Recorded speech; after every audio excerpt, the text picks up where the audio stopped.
What's up, guys? Welcome back to Newswave, sort of. It's Memorial Day and, holiday weekend and stuff. I was talking to Evan after the podcast Saturday night, and I said, go ahead, take the next couple of days off here, and we'll be back to normal Tuesday morning. So tomorrow morning, it'll be a more normal Newswave that everyone's used to. This would be kind of like a Newswave light, I guess, because I still wanted you guys to start off your week here with some gaming news, and I picked out 4 different topics here to go over, which includes Sony's live service push going off the rails even more, with new reports popping up around Marathon and Fairgames that really has me questioning what's about to happen with both of these titles, because it's just flat out not looking good for either of them. And then we have a weird situation with Nintendo actually blocking content sharing to a degree with some of the news they're pushing out currently on their own application.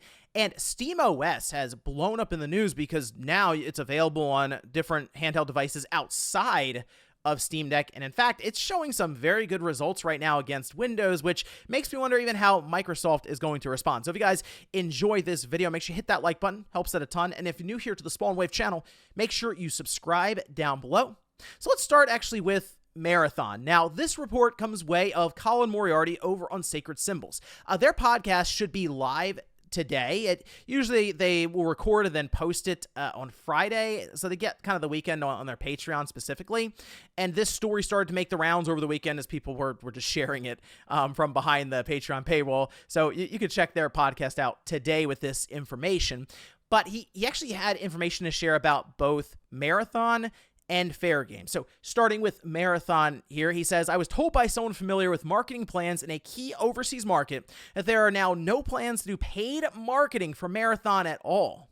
I don't know if those plans were affected by what has recently happened or if that was always the plan or whatever, but it is considered a fairly unusual move for a game of this high profile. Remember, Marathon is slated to come out at the end of September.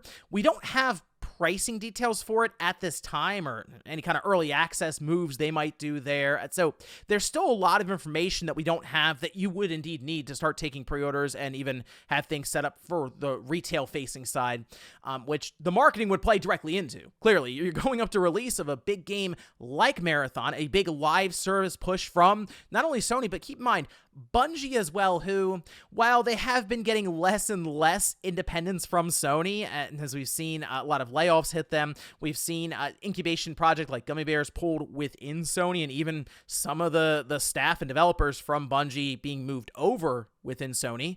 They still do act independently, mostly, right? That's why Marathon is even going to be on the Xbox. But this makes me wonder, as we see with the situation, the controversy around the art theft, with the assets and stuff being found in Anti-Real's like their entire art profile from years and years ago, just within Marathon. If this is a situation where the game is outright being delayed or worse, I mean, I don't know what you're going to do right now if you're Sony. They're in a very strange position for Marathon specifically, because if they do release the game and it's a Concord situation, I hate to compare all these every live service game. Oh, it's another Concord. Marathon might actually be another Concord. And I say that because even with the play tests that were happening, just from the gameplay aspect, not even the stuff around plagiarism with the artwork or assets, even that people are bringing the art style into question. That was like the one unique thing that people were pointing to as kind of a positive for this game.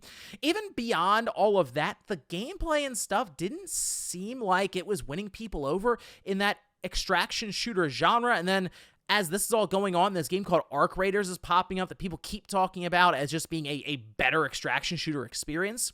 So there's a lot working against this game before all the stuff around the plagiarism popped up. And if Sony launches this game with Bungie, well, they can't exactly walk away. It's not like a single player game. You can kind of just say, we're just pushing this game out the door and we're moving on. No, that's when the development really starts after that, right? Because now you're on the clock to constantly deliver all kinds of content and modes and maps and even just changing and balancing as things are progressing with players trying the game out and giving you feedback. There's so much stuff that has to happen. Remember, that's what we saw with Factions, the new Factions game, the Last of Us Online. Naughty Dog realized this wasn't a single player game that you push out and move on. You were going to be then tied to this game for years and years, and they didn't want to do that.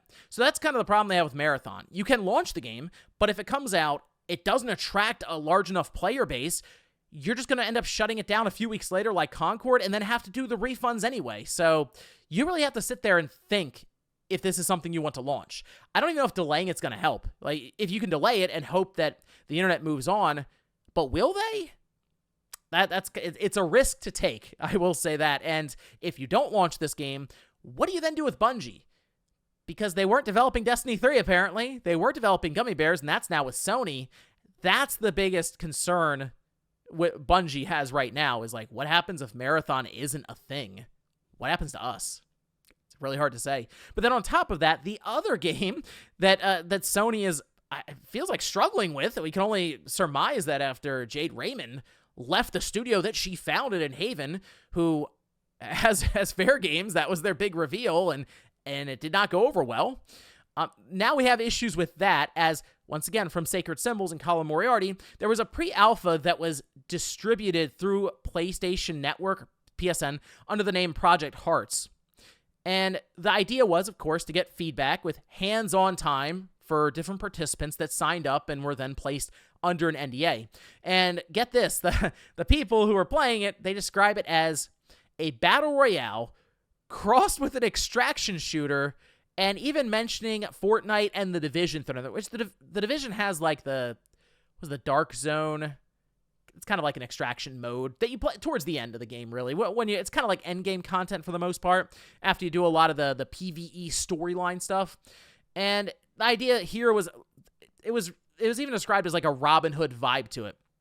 And I was kind of viewing it as something that was closer to Payday, but now I'm hearing Battle Royale extraction shooter, and I don't know what's going on here. Like, this one, I know Marathon people are looking at it as like a big miss at this time because it's Bungie behind it. Like, what are they doing with an extraction shooter? This is a miss.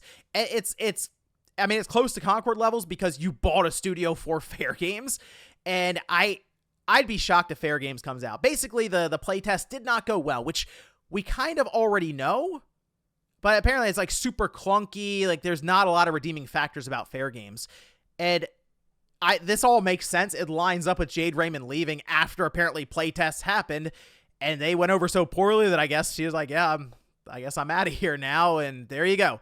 Fairgames and Marathon. Not looking good for Sony's live service push. To me, looking around, they've really only hit on Helldivers 2, and Arrowhead's going to go off and kind of make their own thing now because of the funding that they got from a very successful launch with that title, with updates that continue to push player counts up consistently. So there you go. They've hit on one, but missed on a lot. I mean, with all the cancellations and hearing about these two, unless one of these surprise, I mean, they may have hit on one, but it feels like they missed on like a dozen. Also, we had a situation around Nintendo with their Nintendo Today application, as on Reddit, people were noticing that you can't record footage that's being shared using your mobile device, which obviously is an application for your phone, to then re-upload or share online.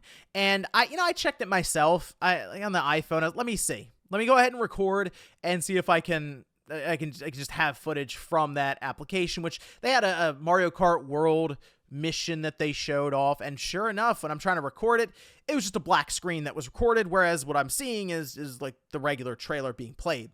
Now, people were trying to figure out exactly why Nintendo would go this route to kind of lock things down from that Nintendo Today app, and from what I can honestly tell, the reasoning, I guess, is that, of course, they want you to download the application. Like, that is the whole point of this, is that they have a way to directly market to you, like right to your phone. So, and if people are able to pull the footage and then repost it on other forms of social media, that kind of undermines the idea of the necessity to download the app. I mean, it really does work in the way that Nintendo kind of views their platform. It's like exclusives sell systems, and I guess in their mind, hey, content you can only find on this application, for the most part, it will get you to download the application. I remember they saw a massive spike in downloads after they announced the date for the Legend of Zelda movie exclusively through that app. So in their mind, lock it down with, kind of forms of DRM, I guess you could describe it as, so that people will only go to that. Now, that said, Oatmeal Dome has already set up an entire feed. I think it's run by a bot on social media where it'll just pull the stuff that's on the server that's being updated for Nintendo today, so you can just see it anyway there. It kind of bypasses the idea of having to open the application and then screen record it. So it's not like it's impossible to be able to view this stuff. Nintendo's just making it much, much harder, mostly to try to market the app to you specifically so it's on your phone and they can just push really just commercials to you at any time. And then finally, we had SteamOS launch as just an image you can load up on most of these gaming handhelds. And people are, of course, running it through its paces, doing different tests, and coming up with different results. Like the ROG Ally seems to be the most popular one that people are attempting to load it on. Now, the thing that I really like about this is the future prospects around SteamOS becoming a more universal operating system and gaming operating system, I should say, for these different handhelds. Like, so for example,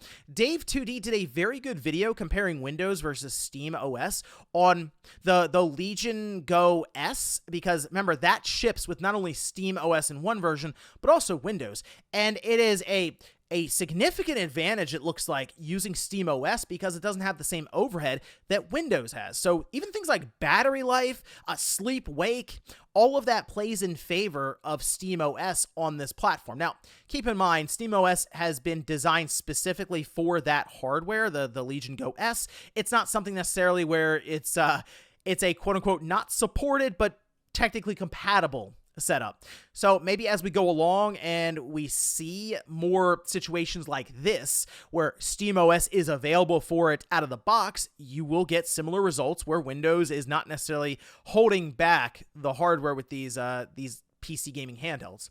Now, the other side of that to consider, maybe we do see Microsoft make a serious push for Windows on these handheld gaming PCs to where they do remove some of the bloat and they figure out ways to more streamline it so that it works into their ecosystem that they are, I feel like, building up, because we know an Xbox handheld is coming. It seems pretty obvious at this point. And I'm not talking about the Asus one that has been teased but not necessarily announced yet. I guess we're looking towards Microsoft's event in June, here in like, a couple of weeks for that to happen. But I think more so in the future with like the full Xbox handheld that we think might be their next generation device alongside of a console-like device, just the box you would buy, that would have the true next-gen OS and ecosystem loaded up that might be able to mirror some of the results or similar to some of the results of SteamOS, just a more streamlined gaming-first experience as opposed to just loading up Windows on a gaming handheld that's really not equipped to run it. But pretty cool to see SteamOS in general just available like this, and you can try it out for yourself. If you have a ROG Ally, you can load it up and see what happens. I think people were also testing it out with the Lenovo handheld. To my understanding, though, right now in its current form, Bazzite, I believe, is preferred just because it is more compatible and it has just a better feature set overall, and it's consistently updated, whereas SteamOS in this form is still pretty early days for compatibility outside of, say, a Steam Deck, that kind of thing. But still pretty cool, again, for future prospects and seeing this field of just higher-end gaming PC handhelds continue to grow. I'm going to finish up here with a comment of the day from Friday's Newswave. This, you can see, is from Eric Bradford, who says, imagine trash talking with friends on game chat and you're beating them so bad they get mad and report you to Nintendo and you get banned. This was something that would happen anyway back, I remember, during the 360 days, where you would be winning and absolutely destroying people in a game. You might not even be saying anything to them, and then something will pop up as you're playing or after a match, and it's like you've been banned for 72 hours for misconduct, and it's like language or unsportsmanlike stuff like that, right? Where you're just being a bad sport, and it's like, what? I wasn't even saying anything to this person, and it's just because they were losing. So I think it's gotten better because of the fact that, they listen all the time, and there's just proof if you were saying things or not. But that's a funnier thing in the sense that it would be your friends who would be reporting you for beating them so badly in Smash Brothers or Mario Kart World. I'm curious how this goes down when Game Chat launches in the first place, because I'm I'm interested to see how all of that works out in terms of server side. It's going to be a lot of traffic. So here's hoping it launches without a hitch. Anyway, guys, that's going to do it here for Newswave. Let me know down in the comments your thoughts around any of these different topics, whether it's Marathon and Fairgames. Not exactly on the right track right now, which just seems to be a common trend, it feels like, with Sony and these multiplayer live service games, or Nintendo blocking the recording feature for their Nintendo Today application. Even SteamOS, let me know if you've tried it on a handheld that's not necessarily the Steam Deck. Thanks, guys, for watching, and I'll see you next time.